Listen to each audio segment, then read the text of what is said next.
Welcome back to another explainer. Listen, I want to start by asking you a really direct question. Is it possible that the plateau you've been stuck at, whether that's in your finances, your career, or just your personal life, isn't actually about a lack of talent or a lack of opportunity? What if it's an ego trap caused by your own rigid desire to just always be right? You know, we so often think our biggest obstacles are these huge external forces. But what if the thing holding you back the absolute most is the very identity you're trying so hard to protect? Okay, let's dive into this really profound insight we uncovered as we were going through our Day 8 materials. Your opinions are tools, not treasures. I mean, really think about that for a second. We're meant to use tools to navigate the world, right? To build things, to solve problems. If a tool stops working, you don't keep it, you just replace it. But a treasure you hoard. You protect it at all costs. You defend it. So today, we're going to completely expose how our opinions have secretly morphed into our identity and why letting go of them is the ultimate unlock for your success.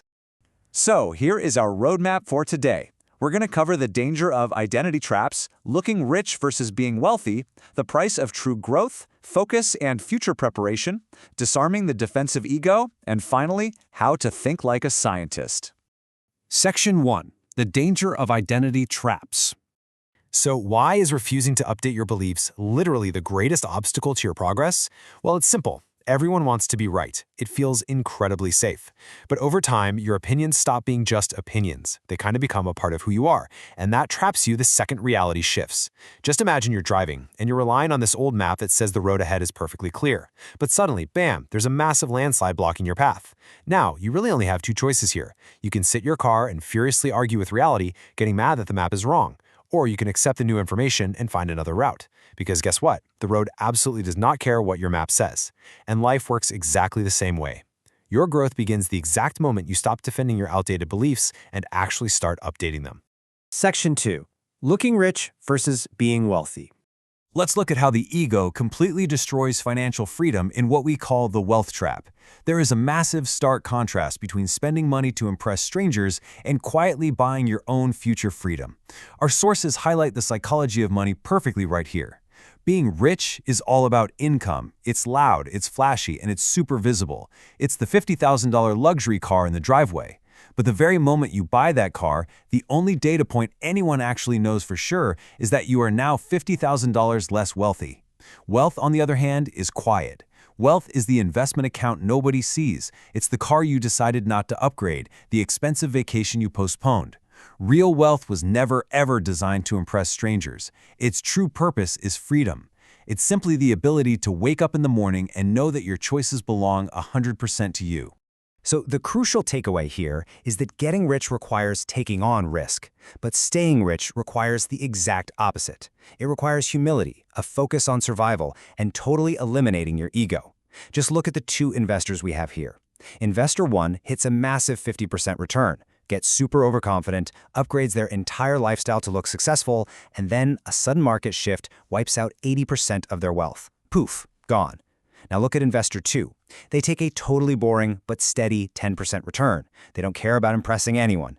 20 years later, their wealth is quietly multiplied. Ultimately, wealth is simply the gap between your income and your ego. Section 3. The price of true growth. So from money, let's shift gears to time and talk about the comfort trap. This is where your own brain tricks you into fake busyness just to avoid the pain of real, actual growth.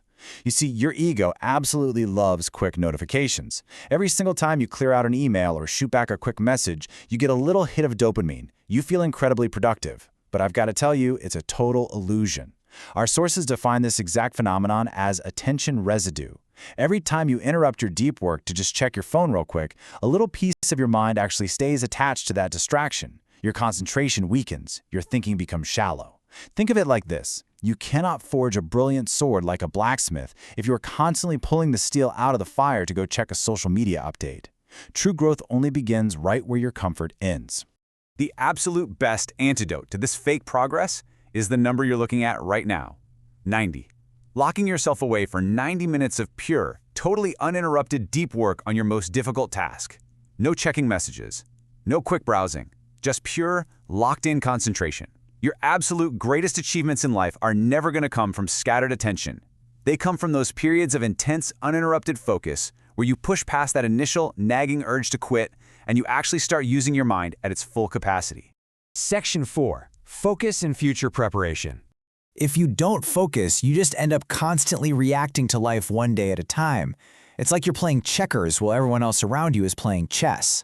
So here is your practical blueprint to think 5 moves ahead so you can finally stop reacting out of fear and start leading with preparation. The people who always seem so calm under pressure, they aren't just lucky. They operate like master architects. Before a single brick is even placed, they already have the full blueprint. They've already imagined the outcomes. So I want you to literally take out a piece of paper today and follow these 4 steps.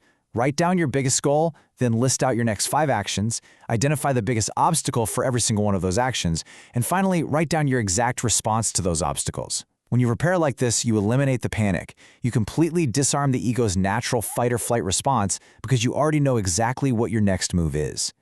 Section 5. Disarming the defensive ego. Now, how does an identity-protecting ego absolutely ruin difficult conversations before they even start? And more importantly, how do we fix it? We use the accusation audit. This draws from Chris Voss's incredible negotiation strategies, and it is hands down the fastest way to gain trust. When you walk into a tough conversation, you have to realize the other person is already carrying assumptions and fears about you. If you immediately start defending yourself, your ego just crashes into theirs, and suddenly nobody is listening. So instead, you say their fears out loud. You acknowledge them first. You say something like, "Look, you probably think I'm being entirely selfish here." By taking the sting out of that accusation right up front, you instantly lower their defensive emotional temperature. And you know what happens? They'll likely jump in to correct you, and suddenly, instead of fighting you, they're explaining their side. You've completely bypassed their ego. And finally, Section 6. Think like a scientist. So how do we permanently disarm our own ego and stop being so trapped by our own identities? Organizational psychologist Adam Grant categorizes our core mindsets into 4 distinct types, and honestly, most of us default to the first 3 without even realizing it. The preacher defends their beliefs as the absolute truth and aggressively fights back. The prosecutor spends all their energy trying to prove everyone else wrong and attacks them for it. The politician simply changes their stance whenever they need to win the crowd's approval. But the scientist? The scientist is the absolute hero of this whole framework because they do not fear being wrong. Their goal isn't to validate their identity at all. Their goal is just to search for the truth.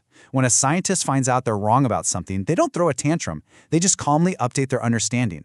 They literally use their mistakes as data to learn and grow. So I want to wrap up this explainer by directly challenging you with this exact question. I want you to pick one belief you hold really strongly right now. It could be about your career, your financial strategy, or even your own capabilities. Now, I want you to honestly ask yourself what evidence would actually prove I'm wrong. And then go looking for it, not to defeat yourself, but to improve yourself. Because the strongest minds out there aren't the ones that never change. They're the ones brave enough to change the very second the evidence demands.